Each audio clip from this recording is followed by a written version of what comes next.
My husband wants a divorce because I'm more social than him, but I told him I won't accept a divorce for 4 years so I can get back on my feet. I, 30F, have been married to my husband, 35M, for almost 7 years now. We started dating when I was 20 years old, and he was 24.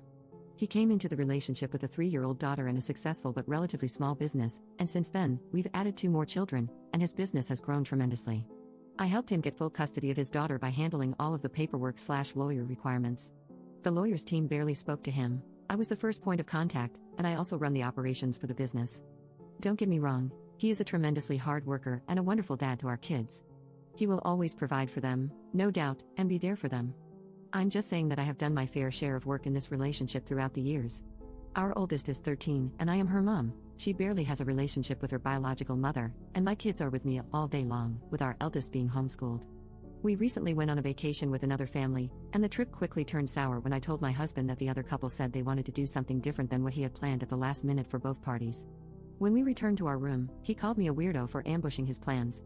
When I told him, I just think they didn't want to burst your bubble, or something like that, he quickly became angry and said I was trying to control the trip.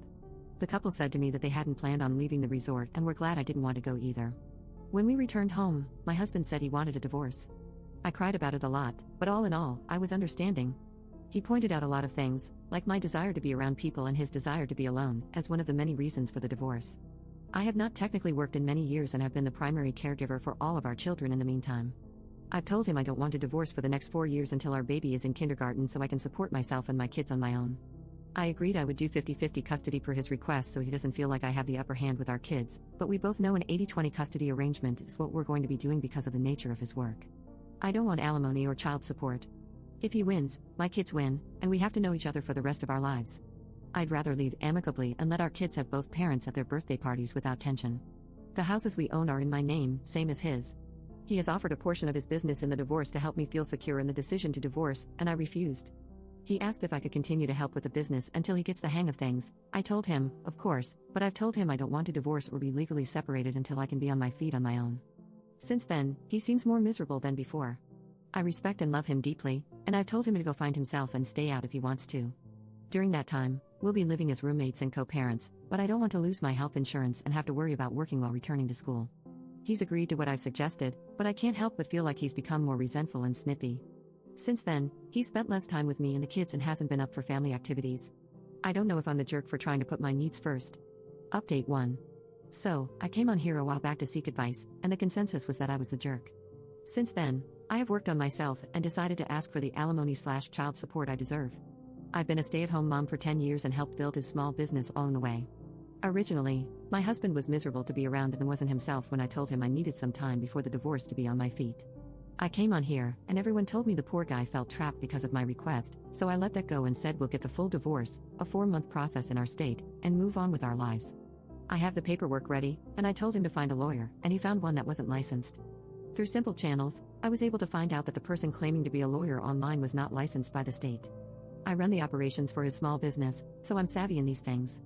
My husband is incredible in his field, not exaggerating, he's one of the best, if not the best, in his profession where we live, but the business side of things has been all me since we met.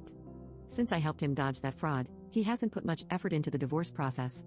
Here's the kicker, I agreed to pretty much everything he recommended we do. Stay living together as long as possible. He takes the guest room while I stay in the primary bedroom. When he decides to start dating, he moves out, and we try our hand at bird nesting with the kids. Continue to help operate the business without being put on payroll. I was never on payroll to save on taxes. If things get contentious, which I doubt they will on my end, then I will find a manager for the business to fill my position. Agree to 50-50 custody and joint decision-making so that he doesn't feel like I have the upper hand with the courts. This, even though we will be doing an 80-20 split in reality, and I am the primary decision-maker. The problem is this, he hasn't moved his feet to get this process going on his end. He's been acting like things are good between us, asking for hugs and being more supportive than he was during our marriage. We still smash, but I don't snuggle with him afterward, shut down pillow talk, and keep things professional otherwise. I'm not dumb, but a woman has needs. I set up a therapy session for our 13-year-old at the end of the week.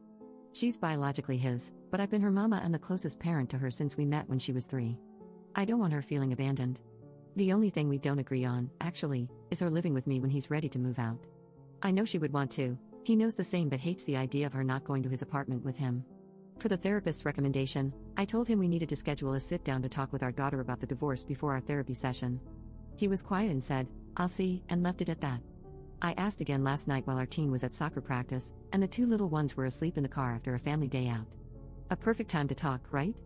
Apparently, I was wrong, and he said he decided that we're going to hold off on talking to her about it.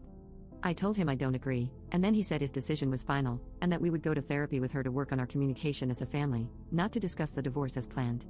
I'm pissed because I have had to prepare so much for this transition, and now, he's dragging his feet. I want him in the guest room already so he can stop trying to touch my feet in bed with his, and we can both move on with our lives. We can't do that until we tell our daughter, and I don't want her to be blindsided in all of this. The therapist told us both that the more we can keep our teen in the loop with the process, the better. He wanted this, so he needs to man up and face the music. Am I being insensitive? Update 2.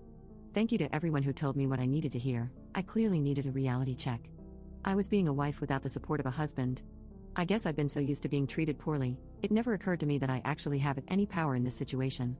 For everyone wondering, assets are in my name as well as his. I'm not completely stupid. The business is in his name because he started it before we met. It was small when we met, and I've helped expand it extensively throughout the years.